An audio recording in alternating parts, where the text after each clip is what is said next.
Hello, ladies and gentlemen. Welcome to game number 2 of Evil Geniuses StrifeCro and Gosu Esports Gatored. Gatored has been showing some great play, and if you're here into game 2 by accident, game 1 has been played obviously first. I'm not going to spoil what happens just yet, as is per the norm. I try not to spoil things in case somebody is like, oh no, I clicked the wrong one, but you've had time now to go back load.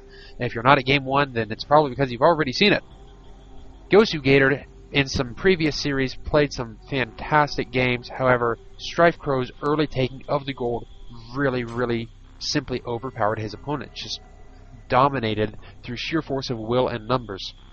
I really do like how Gatored handled or tried to counter his opponent. The immortal play is great. The 1-1 timing he is a big fan of, but he didn't have the numbers quite to do it.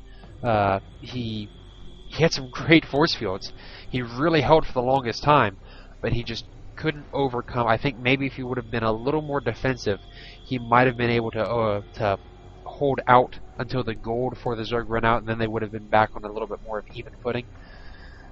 Even still, it's very difficult to come back from a situation where you do allow your opponent. I mean, ideally, he would have deviated from his first decision to play the Forge Fast Expand into the +1, or the 1-1 timing. It's obvious that was a very deliberate build. It's something that he's practiced, it's something that he knows, and it's something that he really enjoys doing. And even after he scouted his opponent's gold, he didn't deviate from that play when he really should have. He should have stopped that gold base from going up. Well, this is going to be on Tal'darim altar, so thankfully for Gosu Gatored, it heavily favors the Forge Fast Expand, which we see, surprise, he is already gone and done. There are also no gold bases, which means that StrifeCro is not going to be able to grab any gold, gain any super early advantage. And of course, Gatored is no doubt going to sit here and delay the natural for his opponent as much as possible, which it seems like StrifeCro really he's moving out now to go drop it. He wanted to get his 4 links first. Makes perfect sense. Almost, and he does get the pylon down. The probe is going to die. That pylon will not last too long. Probably see it cancelled before too long. We'll keep an eye on it. There it goes. However, the Wallen almost already going through for Gatored, and he drops his natural. As soon as that gateway warps in, he'll probably happily drop the cybernetics core here, right under that little spot. In the meantime, just dancing his probe around, spamming his APM up to a 250 mark. Both players just getting into their early game, getting settled, feeling good. We see that StrifeCro actually hasn't taken a gas. This is kind of awkward. Maybe he's going a Spanishiwa style play where he just plans to really macro over his opponent, or he could just get a really late gas and prove me wrong. You know, that too. Likely he just wanted to favor the early mineral count so that he could get out that faster queen, so he could get out the faster hatchery. Nothing that majorly requires gas to start. And sure enough, the cybernetics core leaving just a little bit of a hole here for units to slip in and out of. Gateway being researched right away, but we haven't had a zealot pushed out from Gatored yet. Surely he knows that that's not going on just yet. Perhaps there it is. It goes out as he continues probe production. Maybe forgot about it for just a little bit. Of course, in the high tournament settings, I don't know for anybody who went to the Intel Extreme Masters, they saw a fairly decent turnout, and it was supposed to be a professionally well done tournament. Of course, any tournament setting, Gatored could be a little bit new to, so perhaps he's just getting a little nervous, getting a little shaky. Wouldn't be at all surprised, and I could say I blame him. I know if I went and actually was good enough to compete in a tournament, I actually get there and I start, oh man, this is it. Here we are, the big show. Of course the pressure's on. Now, Stargate is going down for Gatored. It might get spotted. It might... Oh, the Overlord is slipping just by. Not spying it at all. thinking he saw the front door. He knows what's there. He wants to get out before this Stalker is able to snipe the Overlord, which it may not. Nope. He's moving the opposite direction. We do have 4 gases up, and they're going to be very quickly moving. The Evolution Chamber going down. Evolution, however you care to say it, as well as Lair Tech on the way, and Zergling Speed about to finish. So, now we have a +1. Oh, and this is terrible. We're going to have a very melee-heavy StrifeCro.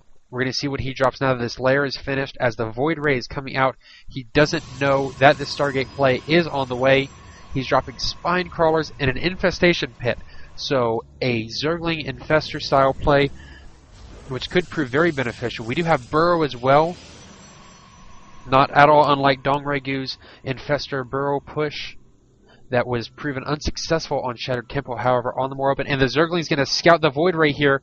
It's even going to get shot a little bit, so he's going to get the units under attack. There's no doubt that he saw it. He's even pulling back here to see it. And immediately should start dropping Spore Crawlers, start pulling his queens together.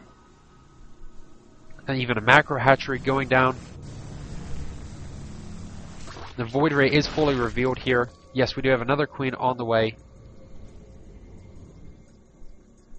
We're going to have to see how StrifeCro reacts to this. Breaking the rocks with the Zerglings.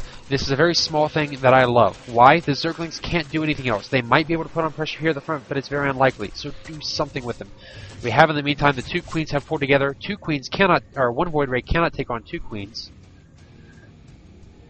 And Pathogen Glance is on the way. The Void Ray for now is going to be... Nope, it's going to go for some drones. Another queen has popped out. It is going to be fended off. The Void Ray not quite coming in time to do any major damage. But we did see Gosu Gatored lead off with some kind of iffy Stargate play on Shakura's Plateau. A map sort of similar to Tal'darim Altar, not as large, but certainly in the sense of just as open. Oh, so close to killing the Creep Timber. In the sense of just as open, it's a larger map. It gives for more Stargate play to open up, and then he quickly transitioned into gateway play with the robotics, and even if he can get the Warp Prism out, that's what we saw before, that can be very, very beneficial in this game, in this play. Slip right around the back, move into there. And we do have, Phoenix have come out. The Void Ray at 8 health is able to get the liftoffs necessary to stay alive. Now we do have Infestors are out, burrowed and moving, sneaky, sneaky, sneaky. I always think of like the Jaws theme because those little like fin things.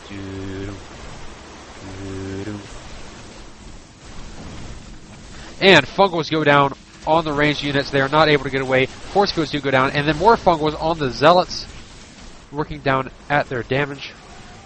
With the Void Ray continuing to just lay in to the hatchery. Another queen going to get picked up. They need to move in pairs at the absolute least. But more pressure coming in here from StrifeCro as the Zerglings try to get in, try to get past the bottleneck. Tons of infested Terrans coming out that are just going to blast away happily at this photon cannon. Look at the DPS they can push out. Solid 14 infested Terrans. Now focusing down the forge, and they may get it before the +1 ground finishes. They will. Not canceled. Third does go down again for StrifeCro as the Void Ray has been killed or pulled back. I'm not sure which. Colossus are coming out trying to fend this off, but the wall has been broken. The Zerglings are into the mineral line. Probes are going to be dying, trying to get around here to the gas. StrifeCro wisely going in and trying to figure out if there's any other scouting to be done, if there's any production facilities he can take out. He will spy this robotics base, so he will know, and the Colossus is out. These infested Terrans even taking out another warp gate before they're done. Finally, the Zerglings are held and finished. No, they burrowed. Sneaky, sneaky, sneaky.